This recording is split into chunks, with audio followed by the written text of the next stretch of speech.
இதுதான் மாற்றமா? சிவகாசி எம்எல்ஏவும் அமைச்சருமான கீர்த்தனா அவர்களை பாராட்டி சிவகாசி திருத்தங்கல் கோவில்ல நிறைய பிளக்ஸ் பேனர்லாம் இருக்கு. போன 2 கவர்மெண்ட்லயும் இந்த பிளக்ஸ் பேனர் கலாச்சாரம் வந்து கொண்டு வந்தாங்க. ஸோ அதே நடைமுறையே இந்த கவர்மெண்ட்லயும் ஃபாலோ பண்றாங்க. இதுதான் மாற்றமா? இந்த பிளக்ஸ் பேனர் மூலமா ஏதாவது விபத்து ஏற்படாதுன்னு என்ன நிச்சயம்?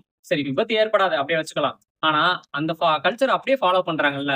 மாற்றம்னு ஒண்ணு வேணும்ல. இதுதான் மாற்றமா அப்படிங்கிற ஒரு கேள்வி வருதுல்ல. அது மட்டும் இல்லாம அமைச்சர் கீர்த்தனா அவர்கள் வந்து நிறைய பேட்டி கொடுக்குறாங்க ஒரு விஷயத்த பண்றதுக்கு முன்னாடியே.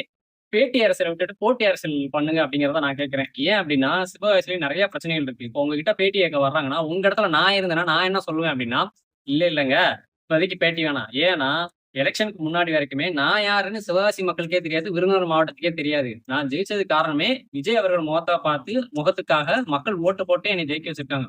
சோ மக்கள் வந்து விஜய் அவர்களை நம்பியிருக்காங்க. விஜய் அவர்கள் வந்து என்னைய நம்பியிருக்காங்க. சோ இந்த 2 நம்பிக்கையை நான் காப்பாத்தணும்னா இப்போதைக்கு சிவகாசியில முக்கியமா தீர்க்க வேண்டிய பிரச்சனை ஒரு சில பிரச்சனைகள் நான் தீர்த்துட்டு அதுக்கப்புறம் இதுதாங்க மாற்றம், இதுதாங்க வளர்ச்சி அப்படின்னு சொல்லி நான் பேட்டி கொடுத்தாதாங்க சரியா இருக்கும் அப்படின்னு சொல்லி நான் சொல்லியிருப்பேன் பேட்டி கேட்க வரவங்கள்ட்ட.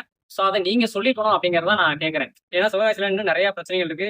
சிறந்த எம்எல்ஏவா நான் பேர் வாங்கி கொடுப்பேன்னு சொல்லியிருக்கீங்க. அதனால வந்து ஆக்கப்பூர்வமான அரசியல் கள அரசியலுக்கு வாங்க அப்படின்னு சொல்லி கேட்கிறேன். இப்ப திருத்தங்கல் ரயில்வே மேம்பாலம் போன கவர்மெண்ட்ல வந்து அடிக்கல் நாட்டிட்டு அதை அப்படியே விட்டுட்டாங்க. சோ இந்த கவர்மெண்ட்ல நீங்க மினிஸ்டரா இருக்கீங்க. சோ 5 வருஷத்துக்குள்ள ஈஸியா அந்த பாலத்தை வந்து கட்டி முடிக்க முடியும். அதே மாதிரி சிவகாசியில நிறைய பிரச்சனைகள் இருக்கு. 2 நாளைக்கு முன்னாடி கூட ஏதோ உங்கள்ட்ட வந்து சொல்லியிருக்காங்க போல, ஏதோ சோசியல் மீடியா மூலம் தெரியப்படுத்திருக்காங்க போல. அதனால திருத்தங்கல்ல ஏதோ ஒரு பகுதியில வந்து சத்யா நகர்ல வந்து அந்த குப்பையை வெட்டிட்டு வாய்க்கால சரி பண்ணிருக்கீங்கன்னு சொல்லி சோசியல் மீடியால போட்டிருந்தாங்க. அது வந்து பாராட்ட வேண்டிய விஷயம். அந்த மாதிரி கல அரசியலுக்கு வந்து ஏதாவது ஒரு சில விஷயங்களை மாட்டி காமிங்க. அதுக்கப்புறம் நீங்க பேட்டி கொடுக்காமயே அந்த விஷயம் எல்லா மக்களுக்கும் போய் சேரும். சோ பேட்டி அரசியல் விட்டுட்டு போட்டி அரசியலுக்கு வந்து பண்ணுங்க.